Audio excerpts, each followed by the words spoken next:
Bonjour, je suis Alma Dufour et je suis avec Maxime Da Silva. Nous sommes au Houlme, donc en Seine-Maritime, devant un bureau de poste pour vous parler service public. Oui, voilà, on est, comme le disait Alma, au Houlme. On a choisi de venir ici parce qu'ici, il y a une lutte qui dure depuis très longtemps contre la réduction des horaires de la Poste parce que à chaque fois, on grignote un peu sur les services publics en les fusionnant, en les ouvrant moins au public. Et il y a une vraie casse du service public qui s'opère dans le pays. Et on voulait venir ici devant un lieu emblématique de cette lutte pour le maintien des services publics dans le département de la Seine-Maritime. Alors voilà, ce que connaît la Poste aujourd'hui, c'est une situation similaire à beaucoup d'autres services publics. On sait que l'Union européenne met la pression pour privatiser la majorité des services publics. Dans le cas précis de la Poste, en fait, ce qui se passe, c'est qu'effectivement, il y a aussi des changements dans la société puisqu'on envoie moins de courriers qu'avant, ça c'est une réalité.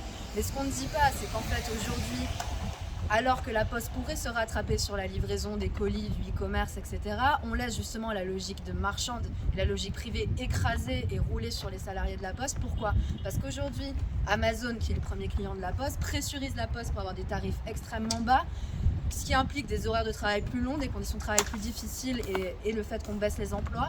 Et en fait, on pourrait avoir un service public de la distribution de colis. Ça, ce serait une solution d'avenir qui permettrait de maintenir des réseaux de postes un peu partout en France et d'employer les gens et de pas en fait casser les services publics là où ils sont. Je vous donne un exemple, en fait aujourd'hui Amazon ne garde la Poste comme prestataire que quand c'est pas rentable, que quand c'est des territoires ruraux et quand c'est des grandes villes, quand il y a du volume d'affaires, en fait elle les remplace par des sous-traitants encore plus exploités qui n'ont pas les garanties des salariés chez la Poste et ça c'est inacceptable. Voilà. Et on parle aujourd'hui, on prend cet exemple du service public postal, mais on pourrait parler des déserts médicaux avec les personnes qui ont de plus en plus de difficultés pour se soigner. On pourrait parler du service public de l'éducation qui est défoncé par Jean-Michel Blanquer depuis maintenant 5 ans.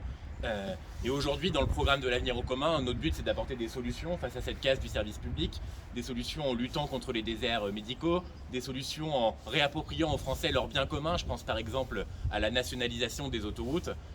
Ou encore en s'imposant des règles strictes comme le fait qu'aucun Français, aucune Française ne devrait pouvoir prendre un train ou bien aller se soigner à moins de 30 minutes de chez lui.